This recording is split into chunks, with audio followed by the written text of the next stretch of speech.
Terima kasih, selamat pagi. Terima kasih atas kesempatan dan undangannya pada pagi hari ini. Terima kasih Bapak Widyo, terima kasih Ibu Ida. Mungkin sebelum saya lanjut ke materi, saya ingin sedikit memberikan latar belakang mengenai diri saya sendiri, gitu ya. Saya sendiri merupakan entrepreneur yang pernah melakukan dan menyelesaikan suatu bisnis digital, artinya kita sudah mulai bisnis digital, mendapatkan pendanaan, kemudian bisnis digital tersebut menjadi besar, kemudian juga pernah diakuisisi oleh perusahaan lain yang lebih besar lagi. Gitu. Jadi kalau kita menyebut di dalam dunia digital itu adalah entrepreneur yang memiliki exit track record. Saya sendiri juga punya beberapa pengalaman-pengalaman terkait dengan mendapatkan pendanaan, baik pendanaan dari corporate, pendanaan dari ventura capital, baik dalam atau luar negeri. Saya sendiri sekarang dalam sehari-hari saya sebagai co-founder dan CEO dari Logisly. Jadi Logisly itu merupakan platform digital tracking yang ingin menyelesaikan permasalahan logistik di Indonesia yang sekarang sangat mahal sekali. Sebelumnya, saya juga merupakan co-founder dari Duniaku. Jadi nama perusahaannya adalah PT Inspirasi Dunia Media, mungkin lebih dikenal di masyarakat sebagai GGWP ID dan Duniaku.net. Saya juga memiliki perusahaan IT consulting yang membantu dan melakukan partnership dengan Telkomsel di dua aplikasi ini, yaitu Loop, Simpati, dan My Telkomsel. Saya sendiri juga pernah mendirikan yayasan yang sampai sekarang sedang berjalan, yaitu Yayasan Nitya Bhaskara Widya, memberikan beasiswa untuk mahasiswa-mahasiswa computer science yang sekarang berkuliah di Universitas Indonesia dan ITB. Saya sendiri juga pernah menjadi bagian dari tim bidik misi tahun 2010 sampai 2014, yang mana mungkin beda generasi dengan pengurus yang sekarang. Nah, pada hari ini kita akan ngobrol mengenai 4 topik ya sebenarnya. Cuma saya sendiri akan mulai dari bagian yang pertama, yaitu bagian why, yaitu dan bagaimana kita membangun bisnis digital yang kira-kira benar itu seperti apa. Nah, mohon izin ini ada doodles ini apa ya?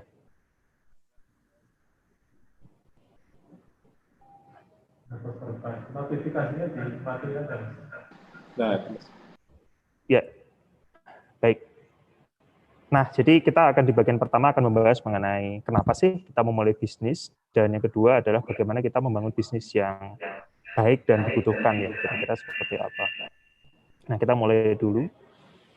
Kenapa ya? Jadi kenapa itu adalah pertanyaan yang saya rasa wajib dipertanyakan dan wajib dilakukan dan dicari jawabannya pada saat kita mau mulai untuk melakukan bisnis gitu ya.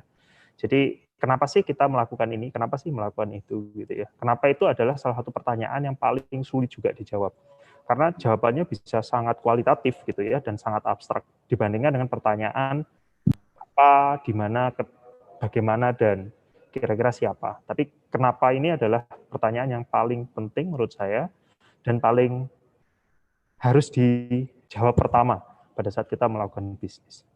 Jadi kalau kita lihat pada saat kita bertanya kenapa sih kita melakukan bisnis atau kenapa sih kita memulai bisnis secara umum, mungkin ini adalah alasan-alasan yang paling lazim saya dengar gitu ya. Jadi yang pertama mungkin kalau ditanya kenapa bisnis, supaya duitnya banyak gitu ya, terus kemudian bisa pensiun cepat. Ini adalah alasan-alasan yang saya sering dengar. Alasan lain misalnya, saya ingin mulai bisnis karena saya ingin dihargai oleh orang yang saya anggap penting gitu. Misalnya dihargai oleh teman, dihargai oleh orang tua, dihargai oleh keluarga, atau dihargai oleh teman sebaya misalnya. Ada alasan lain gitu ya. Misalnya kalau aku bisnis, aku bisa milih gitu. Kapan aku kerja, kapan aku enggak. Which is itu alasan juga yang sering saya dengar. Alasan yang lain seringkali juga kita dengar bahwa mulai bisnis itu adalah untuk membahagiakan orang ya. Aku ingin bisnis untuk membahagiakan orang tua. Aku ingin bisnis untuk membahagiakan pasangan misalnya. Itu alasan juga. Atau misalnya aku ingin bisnis karena ternyata sekarang ada peluang gitu ya. Ada peluang ini, ada peluang itu. ada kesempatan ini, ada kesempatan itu. Itu juga sesuatu yang lazim saya dengar. Nah, tentu saja ini merupakan alasan-alasan yang menurut saya baik ya, gitu ya. Tapi baiknya juga kita kan membandingkan dengan apa yang sekarang terjadi di dunia. Orang-orang itu kalau bisnis itu apa sih sebenarnya yang mereka jadikan alasan gitu. Nah, kita bisa melihat dari dunia teknologi ya. Jadi kalau kita lihat, ini mungkin teman-teman juga cukup familiar dengan wajah-wajah ini gitu ya.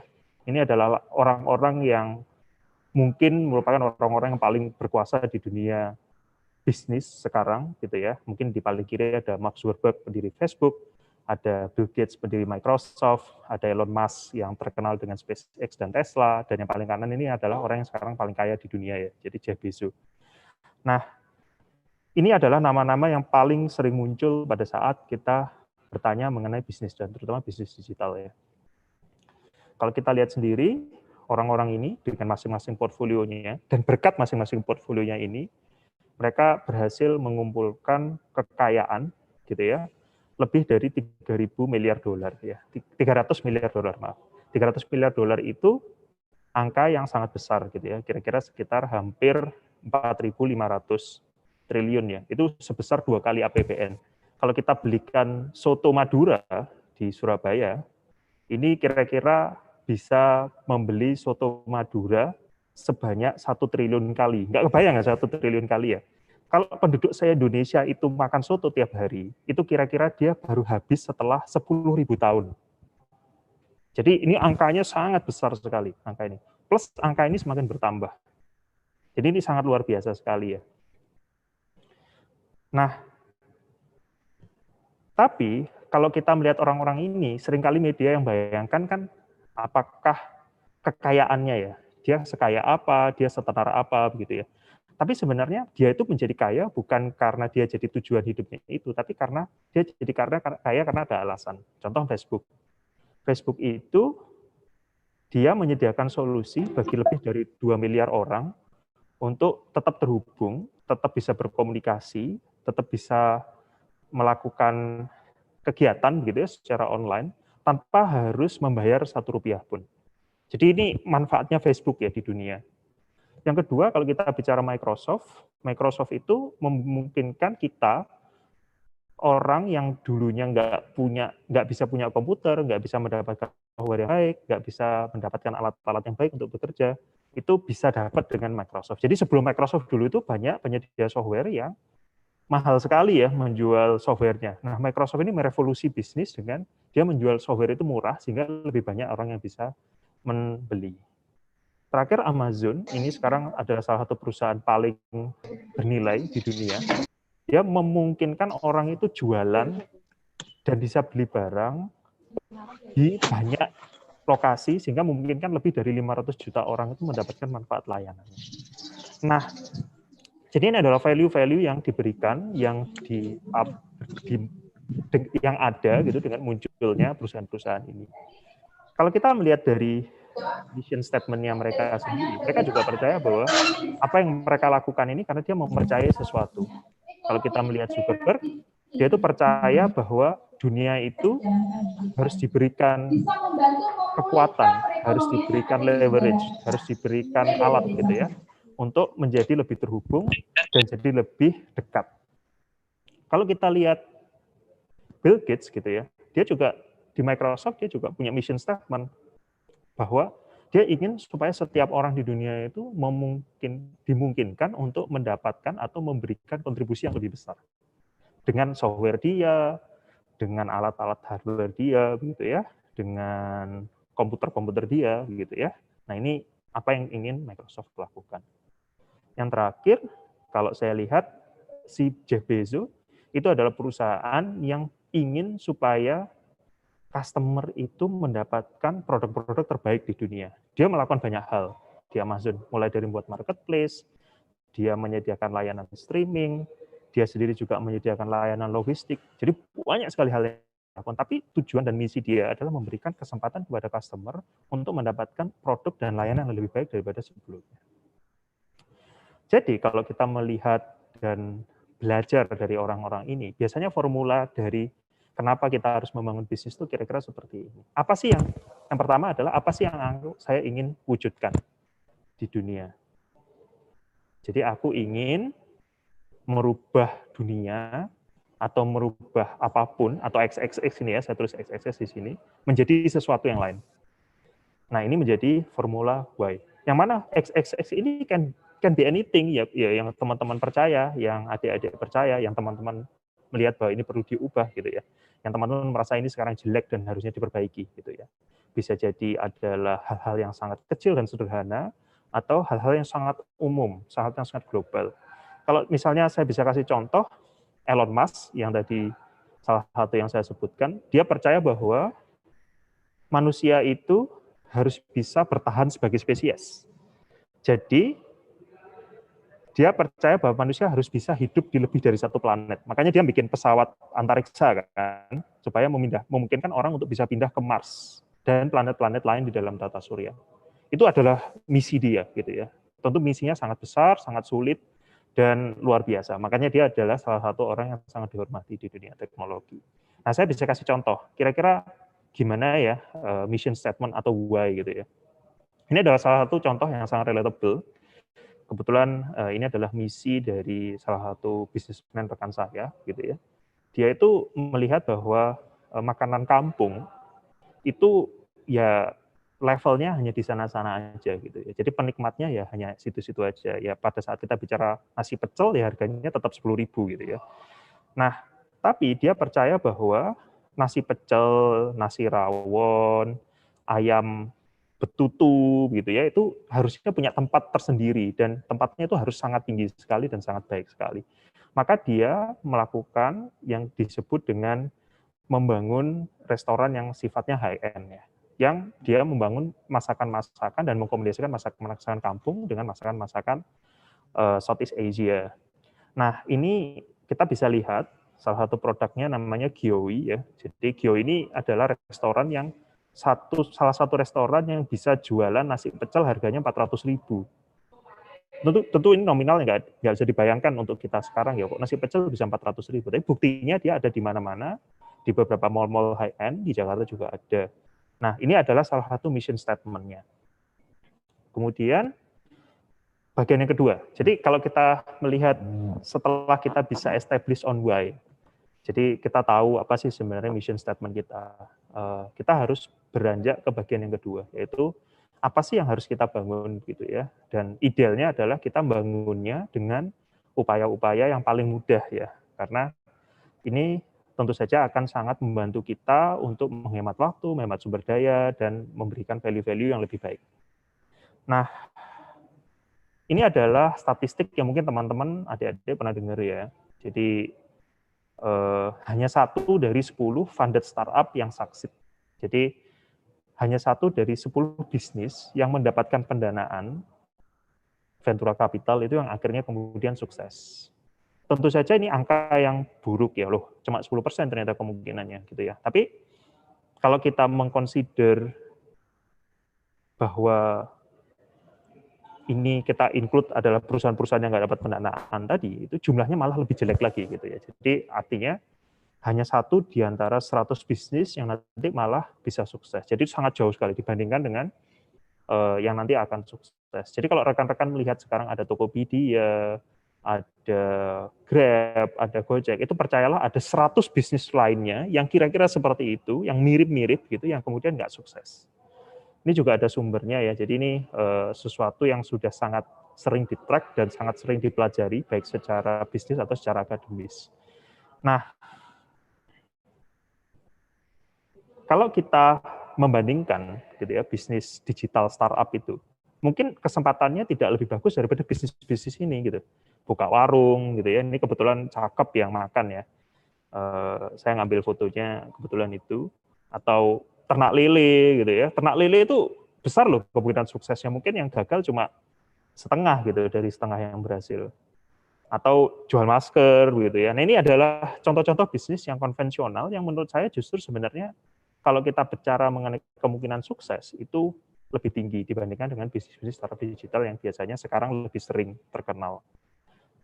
Nah, Kenapa gitu ya? Maka kita harus melihat lebih dalam. Jadi ada lebih dari 20 alasan kenapa kok dianggap bahwa bisnis startup digital ini alasan gagalnya apa gitu ya. Nah, saya akan bedah satu alasan yang paling sering dan paling lazim, yaitu ternyata produk yang dibangun itu adalah produk yang ternyata tidak dibutuhkan oleh orang. Jadi ini kita ngomong dengan namanya no market need ya. Jadi alasan nomor satu mengenai kenapa startup itu gagal itu adalah ternyata membangun produk yang nggak ada marketnya atau membangun produk yang ternyata nggak ada yang mau gitu. Baik ya. Nah ini adalah contoh-contoh yang saya rasa memenuhi gambaran itu. Jadi jauh di tahun 2000-an gitu ya. Mungkin rekan-rekan, adik-adik ada yang belum lahir gitu ya, itu ada website yang berusaha untuk menjadi seperti Yahoo atau mungkin sekarang seperti Google gitu ya. Itu yang di lokal ya di Indonesia namanya astaga.com gitu ya. Nah, masalahnya adalah pada saat dia membangun portal yang sedemikian baik yang dengan konten-konten yang lokal gitu ya, ternyata tidak ada bisnis atau tidak ada perusahaan yang mau investasi untuk menaruh iklan di website itu. Alasannya karena pada saat itu menaruh iklan belumlah wajar, belumlah lazim ya untuk beriklan di internet pada saat itu. Sehingga website astaga.com ini sempat berjalan sebentar kemudian tutup gitu ya. Terus kalau kita lihat di luar negeri, tidak hanya perusahaan-perusahaan kecil yang tidak terdengar saja yang gagal.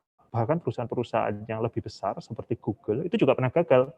Mungkin pernah dengar ya namanya Google Plus gitu ya. Google Plus itu adalah sosial media yang dibikin oleh Google gitu ya. Nah, dia mencoba untuk menyelesaikan permasalahan terkait dengan privacy atau terkait dengan kerahasiaan data. Yang mana dianggap oleh masyarakat pada saat itu Facebook itu sangat buruk di sana. Jadi Facebook pada saat datanya itu teman-teman input data di Facebook buat profile, termasuk mungkin Instagram gitu ya. Datanya itu kemudian dijual gitu ya ke pengiklan. Nah, ternyata produk ini gagal juga karena nggak ada orang yang menganggap itu penting rupanya. Jadi ini sesuatu yang lazim ya. Jadi kegagalan bahkan di bisnis-bisnis paling besar itu adalah sesuatu yang cukup lazim. Nah, jadi gimana solusinya? Nah, saya melihat bahwa ada kata-kata ajaib yang mungkin teman-teman harus implementasikan, harus pelajari lebih dalam mengenai bagaimana membangun bisnis digital, yaitu adalah kita sebut dengan product market fit. Product market fit ini elemennya ada 3. Yang pertama kita bicara market, intinya adalah ada banyak orang yang merasa bahwa problem ini tuh harus diselesaikan. Contohnya misalnya nanti akan saya kasih tahu. Yang kedua itu adalah ada bisnis model, ada cara supaya orang yang merasa problemnya yang diselesaikan itu tadi, itu mau bayar atau mau mengeluarkan uang. Bagian yang ketiga itu adalah produk. Jadi produk yang dibangun oleh adik-adik nanti itu bisa menyelesaikan masalah yang disebutkan di sana. Nah, yang disebut produk market fit itu apa sih sebenarnya? Produk market fit itu adalah bagian yang sangat kecil di sini gitu. Yang mana baik market atau bisnis model atau produknya itu bisa selaras, bisa harmonis gitu ya. Dan ini adalah spot yang sangat sulit dicari karena bisa jadi kamu ada market, ada bisnis model, tapi ternyata produkmu nggak menyelesaikan masalah. Atau ada produk, ada bisnis model, tapi ternyata nggak ada marketnya. Atau ada market, ada produk, tapi nggak ada bisnis model yang ada di sana yang bisa jalan gitu. Sehingga dari semua hal ini kita percaya bahwa produk market fit itu adalah situasi yang harus teman-teman dapatkan sebelum nanti melihat produk itu bisa layak untuk dikembangkan.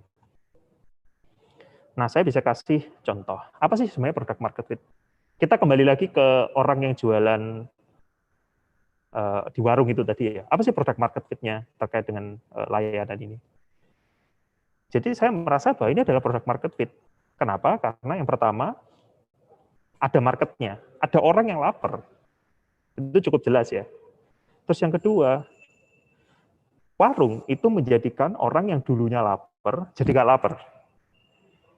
Yang ketiga adalah orang yang dulunya lapar kemudian dijadikan nggak lapar oleh warung itu mau bayar. Sehingga ini adalah contoh di mana produk market fit berjalan. Sehingga saya bisa menganggap, kita bisa melihat bahwa produk market fit untuk warung ini sudah ada. Saya bisa kasih contoh untuk produk digital ya. Jadi mungkin ini cukup populer ya, yaitu TikTok. Tadi mungkin ada yang bertanya terkait dengan VTuber ya. Ya ini mungkin salah satunya ya, TikTok. Nah, ini adalah platform yang sekarang sangat terkenal ya. Saya merasa ini juga product market fit solution. Kenapa? Yang pertama adalah ternyata ada miliaran orang yang ingin lihat orang joget-joget gitu ya, dengan lagu-lagu yang lucu, orangnya juga lucu gitu ya. Ternyata ini ada gitu. Yang kedua, TikTok ini memungkinkan orang untuk melihat dan membuat konten orang joget-joget gitu ya. Jadi dia membuat tools-nya sedemikian rupa sehingga orang mau cari video yang lucu, yang bagus, sekaligus membuat video yang lucu dan bagus itu gampang. Terus bagian yang ketiga, ini yang paling penting juga, ternyata pengiklan itu mau untuk mengeluarkan uang demi menampilkan produknya kepada orang yang suka lihat yang joget-joget itu tadi. Jadi ini adalah product market fit yang sekarang kita lihat di bisnis digital. Tentu saja ini adalah proses yang sangat sulit ya. TikTok sendiri ini adalah perusahaan yang sangat besar dan punya teknologi yang sangat unggul. Bahkan pemain-pemain teknologi di barat seperti Facebook atau Snapchat itu juga sulit menandingi kekuatan dari TikTok terkait dengan kemudian dia membuat video yang bagus. Jadi kalau terkait dengan bagaimana kita memulai bisnis digital itu ada 3 pertanyaan yang teman-teman harus jawab. Yang pertama adalah market. Ada nggak sih sebenarnya orang yang punya problem ini? Yang kedua itu adalah produk. Kamu make sure bagaimana produk kamu itu actually solve the problem. Yang ketiga adalah bisnis model ya. Jadi apakah bisnis modelnya itu actually ada dan orang mau bayar. Nah kalau kita bicara market, kita mungkin bicara bagaimana caranya. Yang pertama kita harus melakukan market research. Kita harus lihat apakah sebenarnya ada market untuk solusi ini. Kamu bisa melakukan survei, rekan-rekan juga bisa melakukan interview. Semakin banyak data yang kita dapatkan, semakin banyak informasi yang kita kumpulkan, itu akan semakin baik. Untuk dari sisi produk, kita percaya produk itu tidak mungkin langsung sempurna. Maka yang perlu ditekankan adalah gimana cara kita melakukan proses yang iteratif, yaitu proses yang bertahap, gitu ya. Dan terus-menerus setiap kali kita ada proses iteratif, itu ada validasi. Artinya ada feedback dari customer. Yang kedua adalah pastikan bahwa kalau kemudian teman-teman membangun produk yang salah, which is itu pasti terjadi dalam setiap membangun produk. Produk dan layanan yang salah itu biasa. Teman-teman bisa langsung menghentikan dan bisa langsung menyelesaikan itu. Yang terakhir, itu terkait dengan bisnis model, salah satu contoh-contoh yang bisa dilakukan adalah kamu bisa secure kontrak. Oh, ternyata produkku ini sudah ada yang mau beli dengan kontrak tertentu, begitu ya. Atau mulai dari komitmen-komitmen yang paling rendah. Misalnya contohnya adalah produknya ini gratis, tapi teman-teman tahu bahwa kalau dibuat bayar, itu ada sekian persen orang yang mau bayar misalnya. Tapi harus gratis dulu. Atau cari bisnis model yang sekarang sudah ada. Contoh misalnya kalau bisnis modelnya warung tadi, ya bisnis modelnya kalau kamu selesai makan, ya kamu bayar. Gitu. Jadi sesederhana itu. Jadi kamu nggak perlu menciptakan bisnis model baru yang mengada-ada juga. Ini adalah contoh 3 hal. Jadi untuk recap, saya juga menyarankan bahwa rekan-rekan membaca buku yang namanya Value Proposition Design. Ini adalah salah satu metodologi yang sudah terbukti untuk membantu kita membangun produk yang dibutuhkan atau dimaui oleh customer. Jadi ini bukunya juga tidak terlalu mahal, setahu saya sekitar 40.000 lah di toko buku. Nah, terakhir untuk recap, jadi kalau kita bicara why, saya percaya bahwa why-nya itu adalah apa yang kamu percaya harus berubah dan gimana gitu caranya. Terus untuk yang building gitu ya, pastikan supaya rekan-rekan membangun sesuatu yang kira-kira menyelesaikan problem orang dan orang itu mau bayar. Baik, dari saya mungkin demikian. Terima kasih.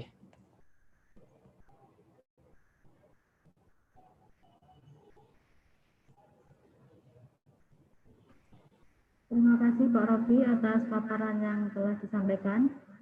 Selanjutnya acara tanya jawab mungkin bisa. Ya Pak, acara selanjutnya adalah tanya jawab, mungkin bisa Pak Sekretaris, Pak Widjawinarso dengan Pak Robi nanti yang bisa menjawab. Silakan adik-adik yang mau bertanya, bisa di raise hand atau bisa di Mbak. Jadi Amira Hadianti Fosiat. Dari Tidak.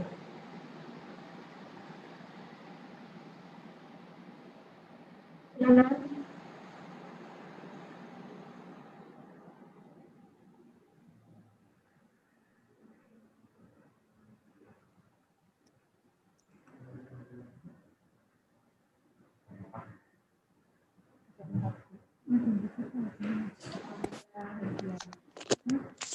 Kita nggak bisa melihat.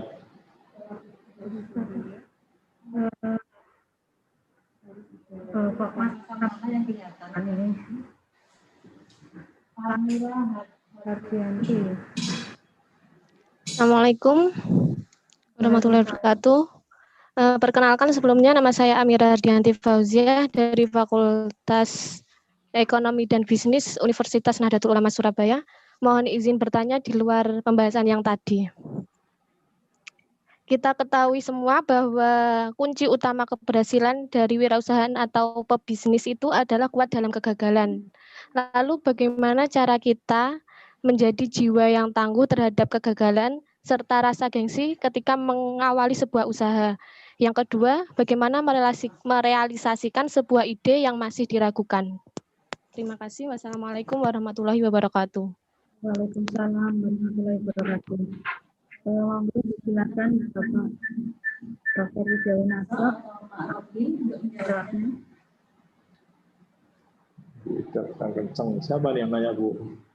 Dari Amira Hardianti.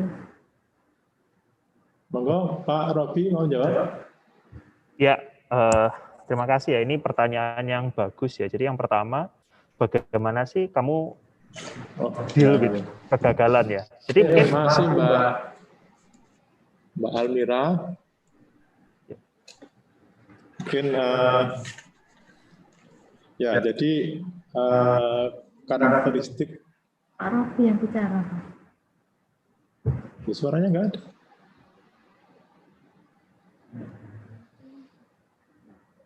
ya, silakan Pak Widyo, nggak apa-apa duluan. Iya, Mas. Jadi saya sudah di tengah. Ya.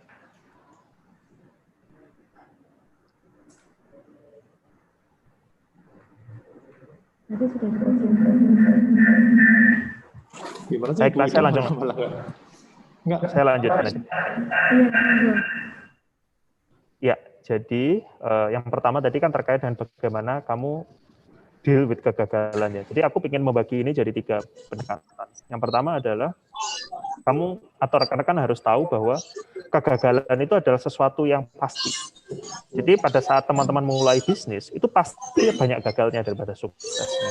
Pada saat teman-teman merilis produk, pasti banyak produk yang gagal daripada produk yang sukses.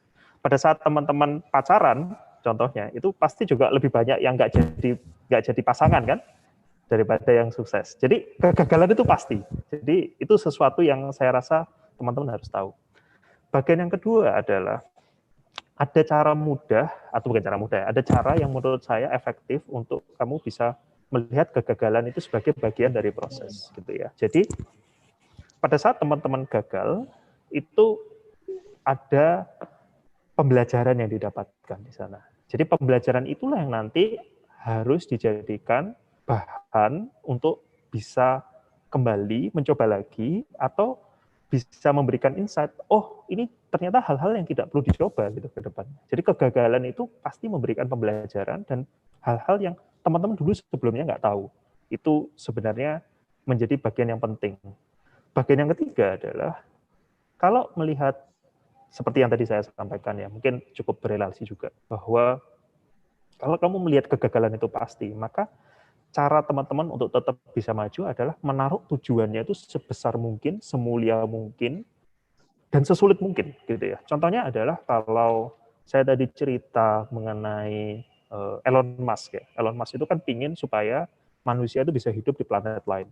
Tentu saja itu tujuan yang sangat besar, tujuan yang sangat luar biasa, sangat nggak kebayang gitu caranya. Sehingga kalau tujuannya sedemikian besar dan penting, kegagalan-kegagalan yang muncul untuk mencapai tujuan itu pasti tidak lebih penting daripada tujuan itu. Contoh misalnya kegagalannya dia itu juga berkali-kali gagal untuk meluncurkan roket. Roketnya diluncurkan, kemudian meledak gitu di tengah jalan. Itu juga sering juga. Tapi dia percaya bahwa kegagalan itu jauh lebih tidak penting daripada tujuan besarnya, yaitu memungkinkan orang bisa hidup di lebih dari satu planet di dunia ini. Sehingga kalau itu yang terjadi, maka apapun kegagalannya, sesulit apapun kegagalannya, kalau tujuanmu cukup besar, kamu akan bisa merasionalisasikan bahwa, oh, kegagalan ini lebih kecil daripada tujuan saya. Jadi itu ya jawaban yang nomor pertama ya. Jawaban yang nomor 2 itu adalah bagaimana merealisasikan ide-ide untuk hal-hal yang masih belum yakin. Nah, ini adalah bagian yang penting dan saya rasa mungkin kalau ingin belajar lebih jauh di sini bisa melihat buku yang tadi saya referensikan. Tapi intinya adalah seperti ini.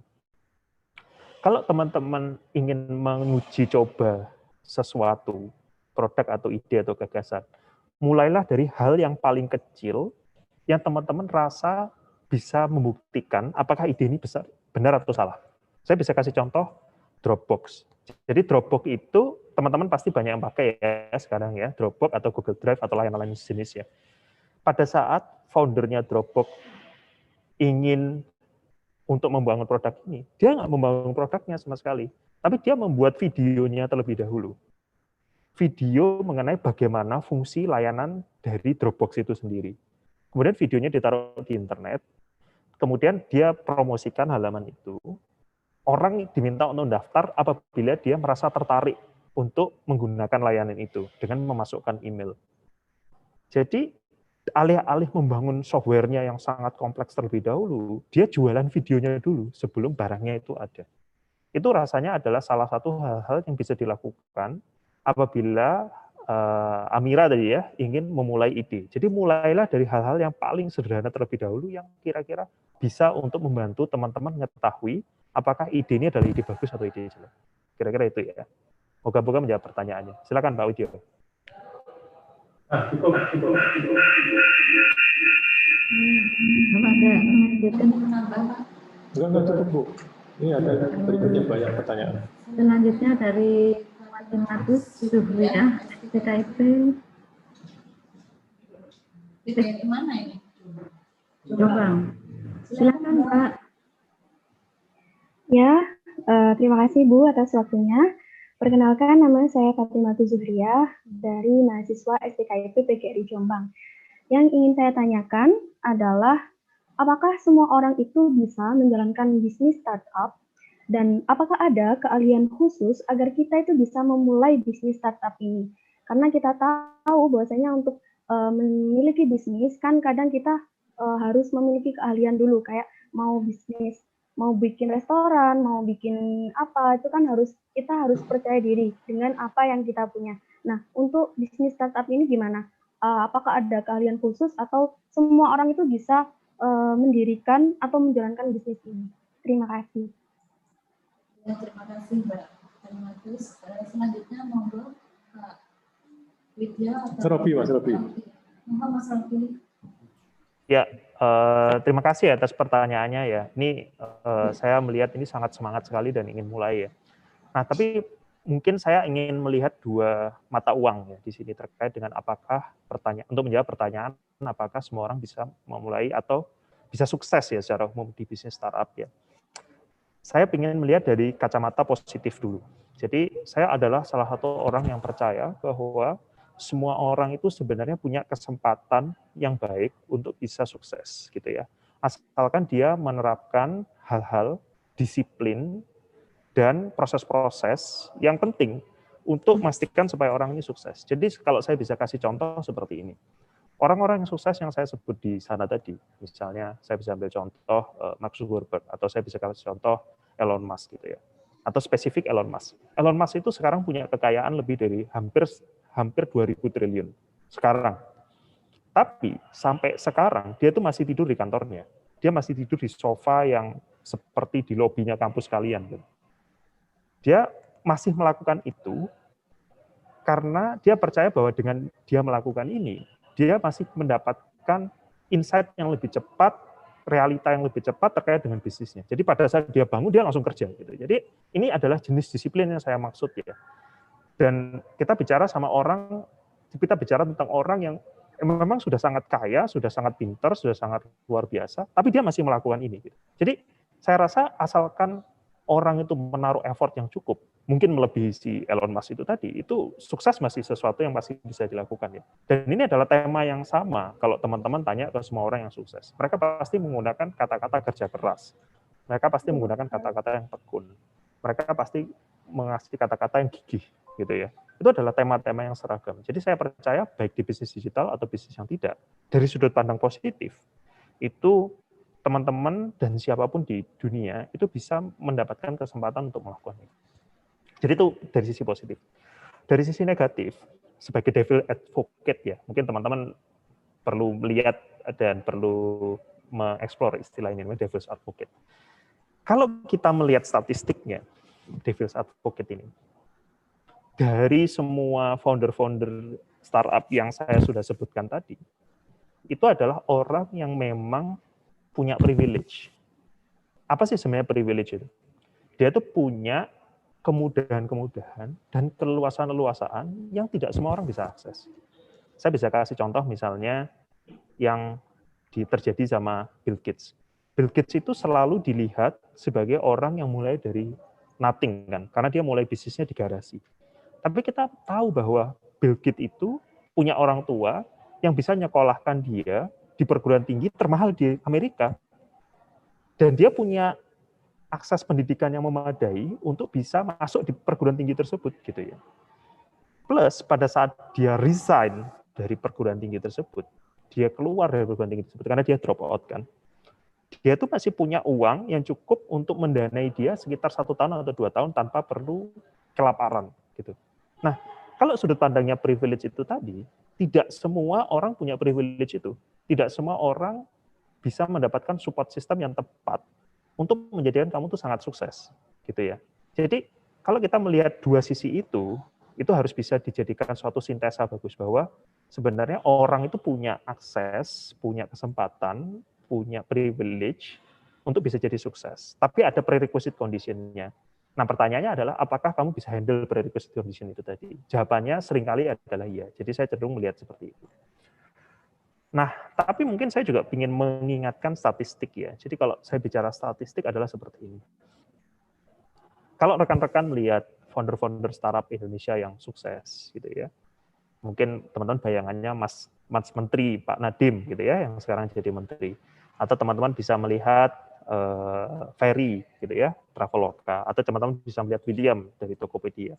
Atau teman-teman bisa melihat Zaki dari Bukalapak.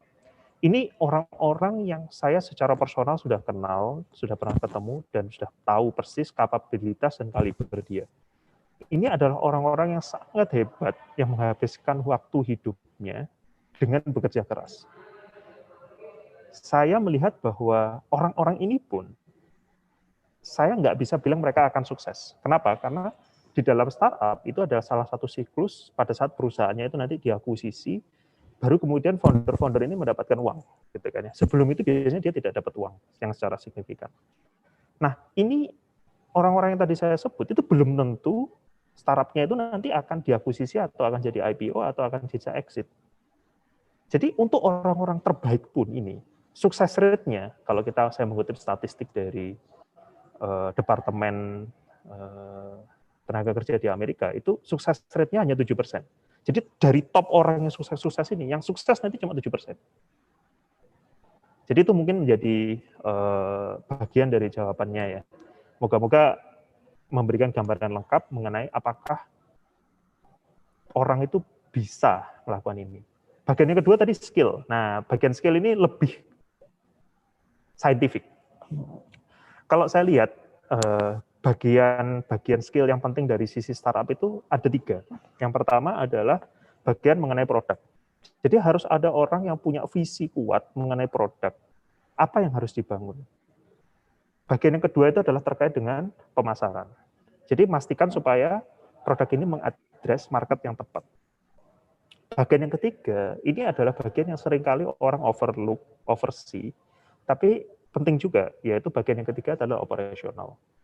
Sebagus-bagusnya kamu produknya apa, sebagus-bagus kamu pemasarannya seperti apa, tapi ternyata operasionalmu jelek, ternyata finance-mu jelek, ternyata accounting-mu buruk, ternyata karyawanmu keluar semua, gitu ya kamu nggak akan bisa sukses.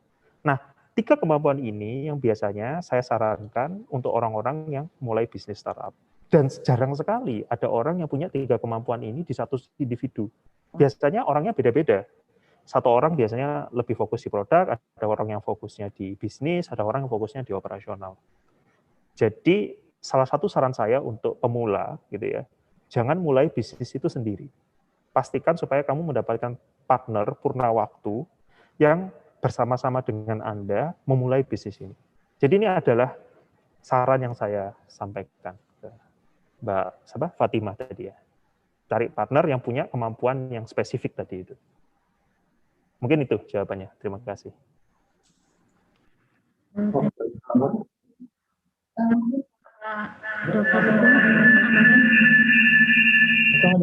Sudah cukup. Jadi selanjutnya dari Alif Hidayati, silakan.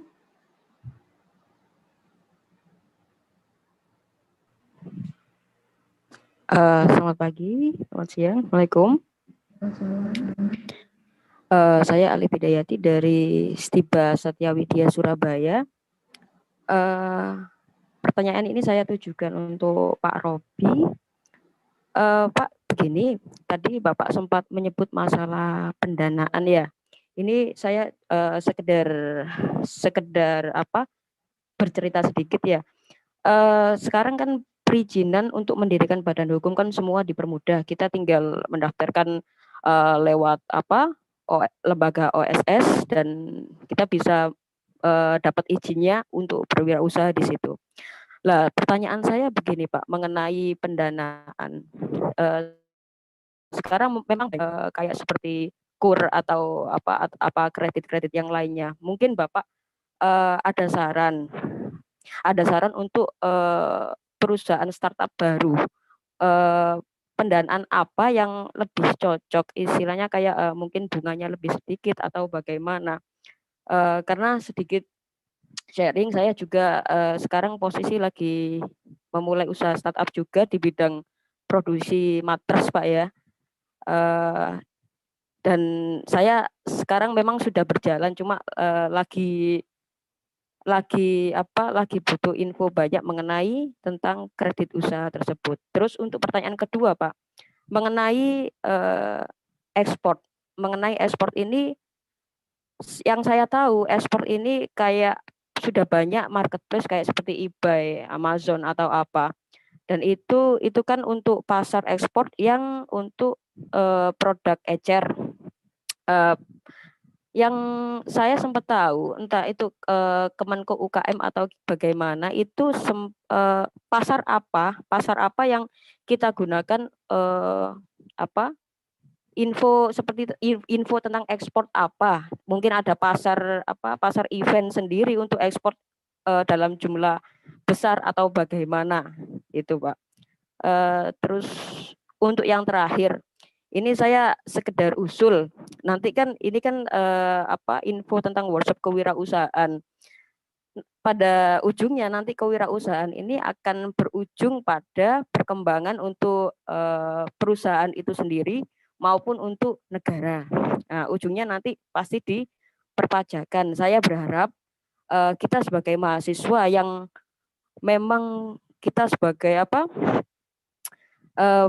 pelaksana untuk dunia usaha di masa depan ini juga mungkin dari Bikti juga ada nanti untuk ke depan mungkin mau mengadakan tentang pendidikan perpajakan atau apa, karena memang kewirausahaan nanti pastinya akan berujung di pajak. Begitu Pak, pertanyaan dari saya, mohon dijawab. Terima kasih.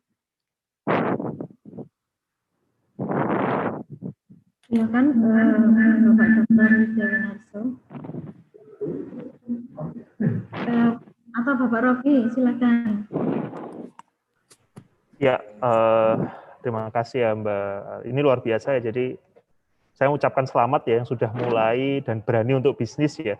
Saya rasa ini pencapaian yang bagus ya, apalagi rekan ini kan masih kuliah ya, apalagi bisa moga-moga masih bisa membagi waktunya.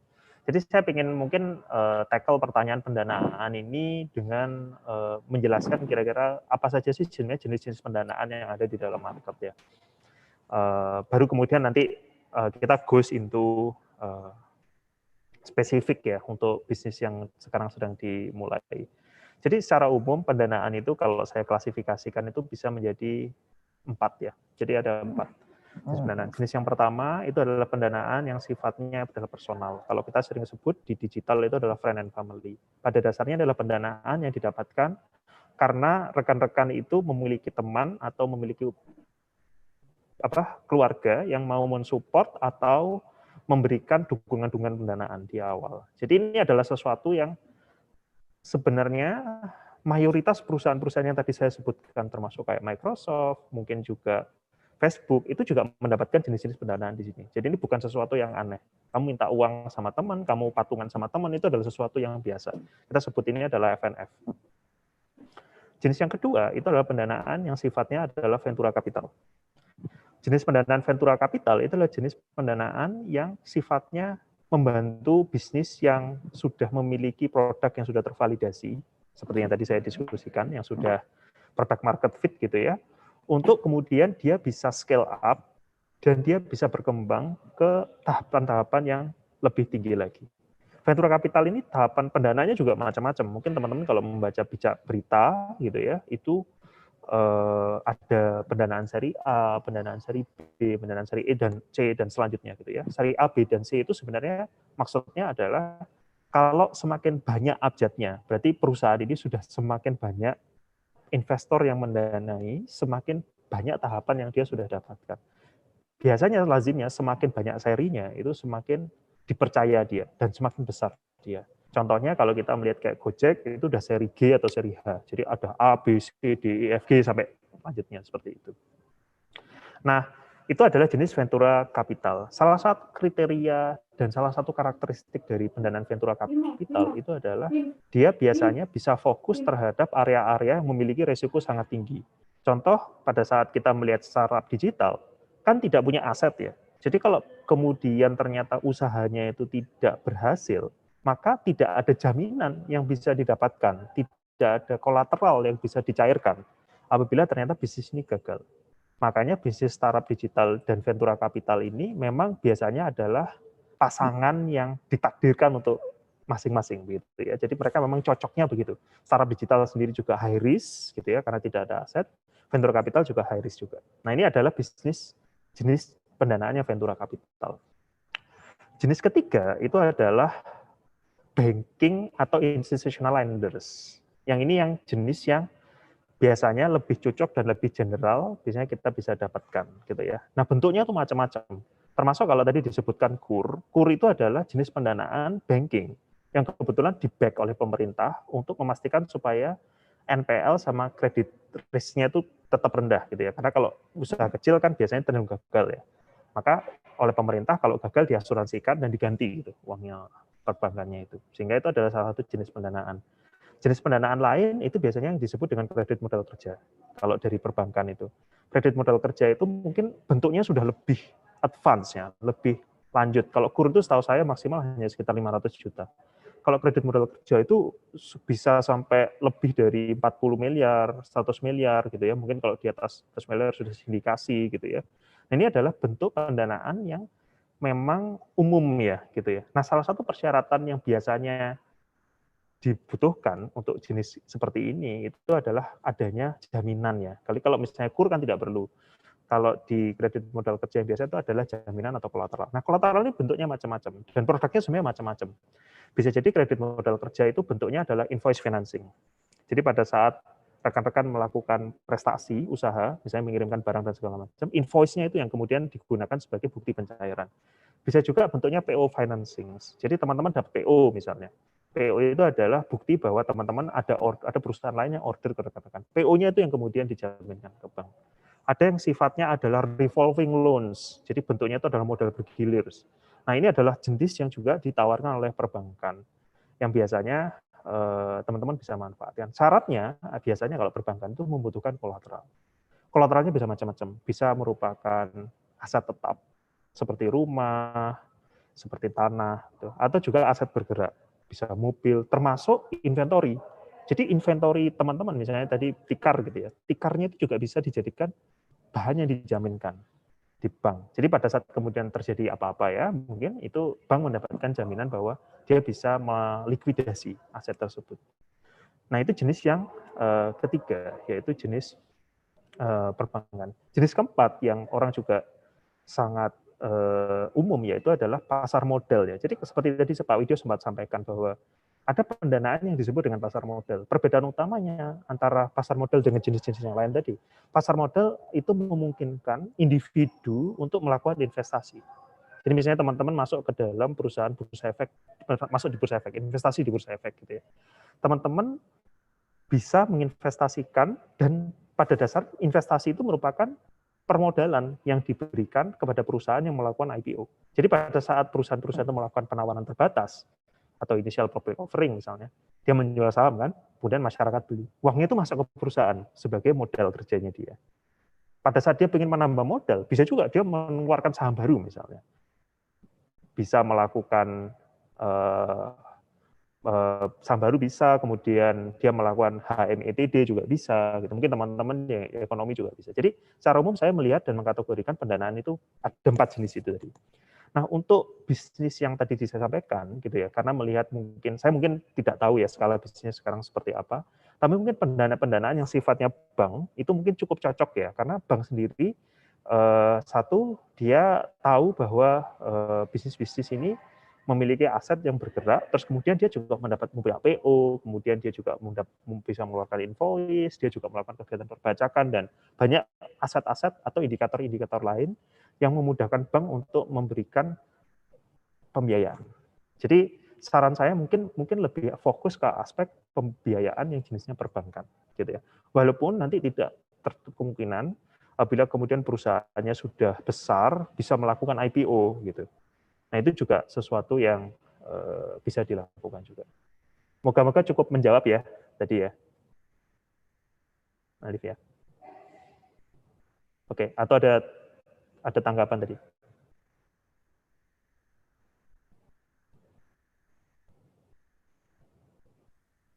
Perpajakan tadi. Oh, perpajakan mungkin ke Pak Widyo ya. Kalau enggak, yang ekspor tadi. Oh, yang ekspor. Oke, lupa. Jadi mungkin saya bukan orang yang tepat untuk bicara ini ya. Jadi memang saya sedikit tapi saya ada exposure sedikit di Kementerian Pariwisata dan Ekonomi Kreatif pada saat itu. Jadi Kementerian Pariwisata dan Ekonomi Kreatif itu biasanya memberikan dukungan fasilitasi untuk membayari pameran di luar negeri, di event-event yang macam-macam. Saya sendiri pernah beberapa kali dibiayai pameran produk di beberapa negara begitu ya. Jerman pernah, Amerika juga pernah, kemudian Jepang juga berkali-kali begitu ya. Jadi mereka biasanya memberikan dukungan ini. Jadi apa yang dilakukan oleh kementerian waktu itu Kementerian Pariwisata dan Ekonomi Kreatif, dia membuka booth ya, kemudian membayar booth-nya, membantu untuk mengirimkan properti materi pamerannya, kemudian juga membiayai orang yang berangkat. Jadi itu dukungan-dukungannya. Saya percaya bukan hanya Kemenparekraf saja yang melakukan ini, tapi juga Kementerian Perindustrian mungkin, atau kementerian lain mungkin, bahkan mungkin Kementerian Pendidikan, tapi saya kurang familiar. Kira-kira itu ya mungkin ya. Kemudian tadi ada bicara ekspor ya. Nah, kalau ekspor sendiri mungkin kalau aspek logistiknya, itu teman-teman mungkin paling gampang kalau mau ekspor tuh cari forwarder aja ya. Jadi cari forwarder, dia nanti akan ngurusin mengenai cross bordernya ya. Jadi kalau memang ada kegiatan-kegiatan ekspor, cari aja forwarder di Indonesia, gitu ya.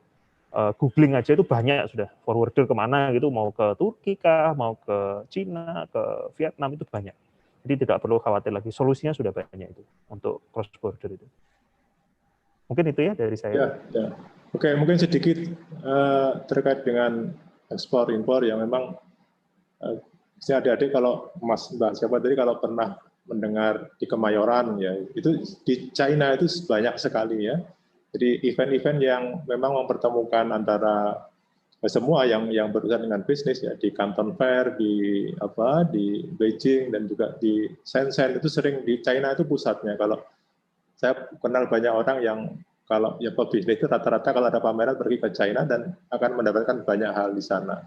Artinya kalau terkait dengan ekspor. Kemudian yang terkait perpajakan, dikti ya tadi disinggung dikti, memang di mata kuliah umum yang wajib yang 4 tadi, terutama yang 2 ya, di Pancasila juga itu sudah diselipkan, diinsert beberapa pokok bahasan terkait dengan perpajakan. Jadi memang sudah menjadi prioritas ya. Juga termasuk kewirausahaan juga tambahan 2 SKS kan, hampir wajib tapi hampir semua sudah menjalankan. Dan untuk yang materi perpajakan, keuangan itu disisipkan di 2 MKW yang wajib, yang 4 itu ya. Di situ. Monggo silakan yang berikutnya. Memang ala Anis gangguan, ini nggak ada indikator mic-nya, nggak ada. Terima kasih. Di sini saya ingin bertanya, tadi sempat dibahas terkait pemasaran. Sebelumnya maaf, perkenalkan saya Rifka Hakrosa Arula dari Stikes Dr. Subandi Jember. Di sini tadi sudah dibahas terkait pemasaran. Yang ingin saya tanyakan, bentuk pemasaran digital mana yang lebih baik, apakah SEO atau PPC? Dan apa peran pemasaran SEO dan PPC dalam pemasaran digital ini? Baik, terima kasih. Mas Robi, silakan Pak Robi. Ya, terima kasih ya pertanyaannya ya. Ini sudah sangat teknis. Tapi mungkin saya ingin take a step back ya. Sebenarnya jenis-jenis pemasaran digital itu ada apa aja. Jadi saya bisa mengkategoriskan pemasaran digital itu ada 3. Yang pertama, pemasaran yang sifatnya adalah dia media buying. Jadi media buying itu adalah contoh di mana pemilik barang atau pemilik merek itu membayar untuk kemudian ke pihak lain, untuk menaruh konten atau materi terkait dengan penjualan atau promosi-promosi yang mau dilakukan. Jadi itu jenis pertama, itu adalah media buying. Jenis yang kedua, itu adalah namanya earn media. Earn media itu adalah exposure yang didapatkan karena kamu punya konten atau produk atau layanan yang cukup menarik dan kamu sendiri itu sebenarnya tidak mengusahakan itu. Contoh misalnya, kalau misalnya kamu punya produk bagus, kemudian produk bagus tersebut itu di-mention sama orang di Instagram, misalnya, itu adalah contoh earn media. Kamu kan nggak nyuruh orang itu untuk melakukan mention misalnya, atau hashtag misalnya. Atau kalau di TikTok ada hashtag-nya juga gitu. Kamu kan nggak nyuruh orang melakukan itu. Tapi karena produkmu itu cukup bagus, orang puas, orang suka, dia melakukan pemasaran atas nama kamu. Karena dia happy dengan apa yang ditawarkan. Jenis yang ketiga itu adalah namanya own media. Jadi own media itu adalah media yang dimiliki oleh brand atau prinsipal sendiri yang dikelola sendiri untuk memasarkan produknya. Jadi kalau misalnya social media channel, kemudian yang baik dalam bentuk Facebook, Instagram, atau TikTok account gitu misalnya, atau dia punya website sendiri misalnya, itu adalah yang disebut dengan own media. Jadi itu adalah kalau kita sebut adalah T360 marketing digital itu masuk dalam salah satu di antara kategori tersebut. Tadi yang ditanyakan itu tentu saja yang kita masukkan dalam kategori namanya media buying. Nah, media buying pada dasarnya kan kita membayar pihak lain untuk menampilkan materi iklan kita, gitu ya. Nah, di situ tadi ada 2 jenis.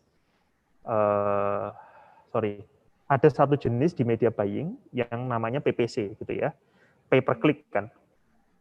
Nah, yang dimaksud pay per click itu adalah pada saat media atau konten materi tersebut ditaruh, gitu ya, rekan-rekan hanya membayar sebanyak jumlah klik saja yang didapatkan, gitu. Jadi kalau misalnya ditaruh dalam media tersebut itu kliknya ternyata sedikit, ya teman-teman membayarnya sedikit, gitu ya.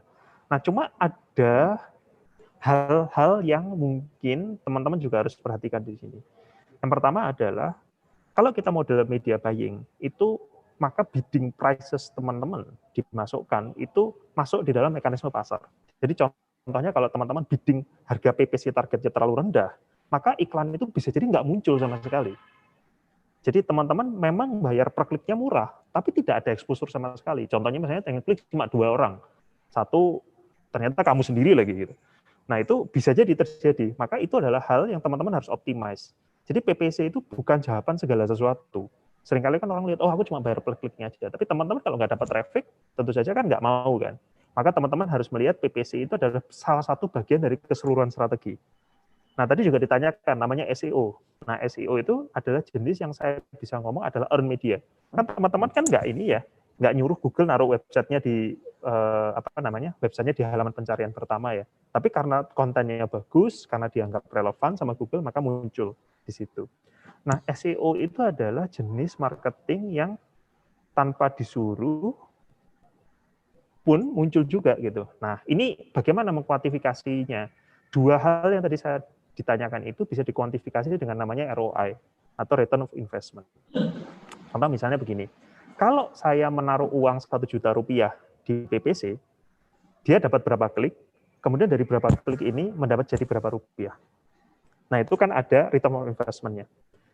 Baik dari sisi omset, baik dari sisi gross margin, baik dari sisi net margin, dan segala macam. Terus kalau SEO itu juga tidak gratis ya. Teman-teman misalnya kalau dikerjakan sendiri harus naruh waktu. Kemudian harus pastikan supaya websitenya itu comply terkait dengan aturan-aturannya Google, ya kan? Kalau nggak comply nanti nggak cepat. Yang ketiga, websitenya harus cepat. Harus cepat. Kalau websitenya lambat, nggak mobile optimize, nanti Google juga nggak mau nampilkan, ya kan? Nah, ini kan juga cost juga ya. Atau bahkan kalau misalnya teman-teman hire agency untuk mengoptimalisasi keyword tertentu, itu juga harus bisa dikuantifikasi. Setelah dia di halaman pertama, atau nomor 1, atau nomor 2, nomor 3, dan selanjutnya, itu berapa klik sih sebenarnya yang datang di sana. Nah, itu nanti bisa dihitung ROI-nya. Jadi pada dasarnya, mau PPC atau mau SEO, itu sama-sama bagus.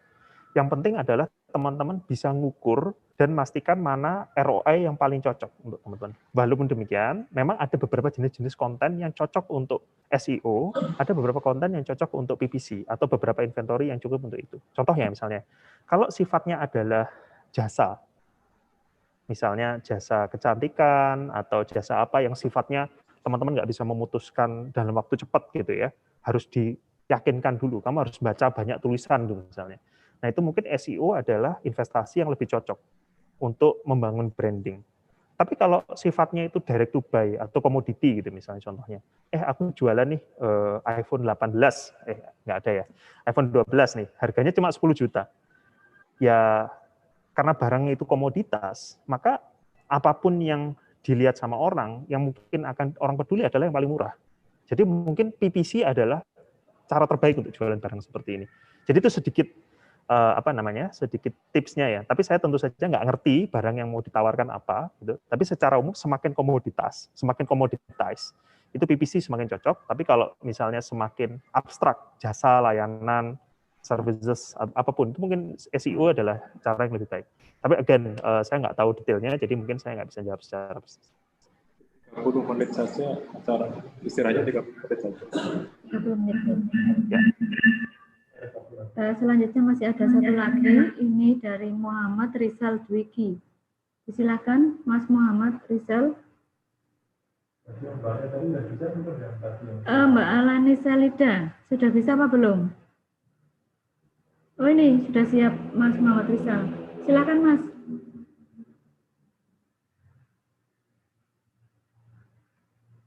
Enggak kedengaran.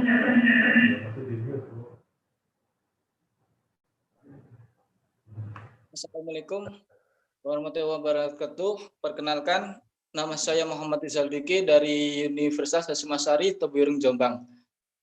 Pertama-tama saya minta maaf karena tidak memakai jas alma mater. Pertanyaan saya adalah, saya ingin membuat marketplace yang isinya penjualan makanan lingkup saya sekecamatan. Dari tujuan saya itu bagaimana langkah pertama untuk memulainya. Yang kedua, pertanyaan saya adalah, jika saya sudah punya software marketplace, bagaimana untuk menyebarluaskan marketplace tersebut agar semua orang terlibat di dalamnya. Sudah, terima kasih. Wassalamualaikum warahmatullahi wabarakatuh. Waalaikumsalam warahmatullahi wabarakatuh. Pak Robi lagi apa Pak Widya ini?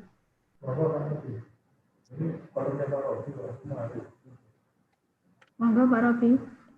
Ya, ini saya kembali ucapkan selamat ya, ini upaya-upaya yang saya bisa apresiasi ya, dari early sekali bisa mulai berbisnis. Jadi tadi pertanyaan pertama, kalau saya ingin punya, saya punya ide bikin marketplace untuk jualan makanan ringan ya, yang khas dan khususon gitu ya di kecamatannya gitu ya. Itu langkah pertama apa yang saya harus lakukan. Yang pertama mungkin persis seperti yang tadi saya sampaikan ya. Pastikan supaya ada market ya untuk produk dan layanan ini. Ada nggak sih orang yang sebenarnya tertarik untuk melakukan pembelian barang-barang seperti ini di marketplace yang tadi sudah disebutkan, gitu ya. Nah, caranya mungkin bisa macam-macam ya. Mungkin bisa kayak dengan cara membuat survei misalnya. Bisa juga dengan ngirim tester. Bisa juga dengan melakukan event gitu ya. Untuk memastikan supaya sebelum marketplace-nya ini ada, ternyata ada demand-nya loh. Gitu loh. Karena permasalahan besar yang sering kali terjadi adalah kamu bangun marketplace, tapi ternyata orang nggak ada yang butuh. Atau orang ternyata butuhnya kan barangnya doang. Dia nggak peduli marketplace-nya apa aja. Aku beli Tokopedia juga bisa, gitu ya. Atau beli di Bukalapak juga bisa. Barangnya juga sama, dapat bebas ongkir lagi, gitu misalnya. Contohnya ya. Nah, bisa jadi sebenarnya teman-teman itu kalau tidak tahu jawaban pertanyaan tadi, bisa jadi adalah upaya yang dibikin untuk menyelesaikan masalah yang orang sendiri sudah selesai gitu loh masalahnya. Atau aku sekarang sudah bisa beli makanan di tempat lain, gitu kan ya. Jadi saya sarankan sebelum mulai marketplace-nya, teman-teman, Mas ini juga bisa ngecek apakah memang actually ada demand-nya. Actually ada nggak sih orang yang mau beli ke marketplace baru, barang ini, plus mungkin dengan segala prosesnya, begitu ya, alih-alih saya beli di Tokopedia. Gitu. Itu contohnya ya. Itu bisa jadi jawabannya adalah, oh ternyata ada, dan itu cukup besar. Misalnya, oh ternyata yang bisa beli itu 5.000 orang setiap bulan. Dan dari 5.000 orang itu, 1.000 itu berulang. Gitu ya. Nah, bisa jadi kalau seperti itu, teman-teman bisa menghitung kan, oh ternyata 5.000 orang yang beli, omset sekian, margin sekian, aku dapat komisi sekian. Setelah dihitung-hitung, oh ternyata dalam 2 tahun atau 3 tahun, hasilnya adalah sekian. Nanti bisa dilihat, oh apakah ini adalah upaya-upaya yang sepadan terkait dengan hasil yang didapatkan. Jadi itu mungkin saran saya, pastikan supaya ada market dulu. Yang kedua adalah dari sisi pemasaran. Nah ini pemasaran ini adalah kunci juga sebenarnya terkait dengan penjualan. Kalau teman-teman punya produk yang bagus, kemudian ada orang yang butuh, ada bisnis model yang jalan, tapi orang nggak tahu, orang kan juga nggak beli, gitu ya. Nah, pemasaran tuh kuncinya sebenarnya adalah teman-teman harus mulai untuk melakukan pengukuran sejak awal. Jadi pastikan supaya pada saat usaha-usaha pemasaran tersebut dilakukan, pengukuran-pengukuran, contoh misalnya kalau teman-teman melakukan pameran, gitu ya, pastikan supaya dihitung cost pamerannya, dari cost pameran tersebut ada berapa yang datang, ada berapa yang beli, ada yang berapa yang kemudian dia repeat order. Nah itu semua harus dihitung semuanya. Jadi pastikan supaya setiap upaya-upaya yang tadi disampaikan, upaya-upaya yang mau dilakukan, itu cocok dengan ROI atau investasi yang dikeluarkan. Contoh misalnya, oh saya untuk pameran keluar duit 1 juta, dari 1 juta itu saya dapat omset 3 juta. Ternyata dari omset 3 juta itu saya dapat net margin 10%, jadi 300.000. Dari sisi pamerannya sendiri rugi, karena keluar 1 juta dapatnya cuma 300.000. Tapi ternyata misalnya, dari 300.000 itu Mas, ternyata setiap bulan tuh order. Jadi saya dapat 300.000 bulan ini, dapat 300.000 lagi bulan depan, dapat 300.000 lagi bulan depannya lagi. Jadi dalam 4 bulan saya balik modal. Bisa jadi pameran tersebut adalah upaya yang tepat dan memberikan dampak positif terkait dengan kegiatan ini. Nah, ide-idenya terkait dengan pemasaran, saya rasa mungkin banyak media-media lain yang bisa membahas dan menjawab dengan lebih baik dari saya. Tapi secara umum begini, gunakan upaya-upaya pemasaran yang paling tidak memiliki biaya di awal, untuk memastikan supaya satu, produk itu memang benar-benar diketahui, dan yang kedua, kalau misalnya ternyata nggak dibutuhkan, itu teman-teman nggak rugi terlalu banyak. Gitu. Upaya-upaya yang biasanya nggak berbiaya adalah share ke WA grup kelas misalnya, itu kan nggak berbiaya ya. Nah itu boleh, pastikan supaya orang-orang yang ada di sana nggak terganggu aja. Gitu. Nah itu ada seninya, supaya pastikan supaya keseimbangan tersebut terjadi. Nah itu adalah salah satu challenge dan ilmu yang nanti harus didapatkan untuk jadi pemasar yang ulung. Jadi itu adalah jawaban saya ya, moga-moga menjawab.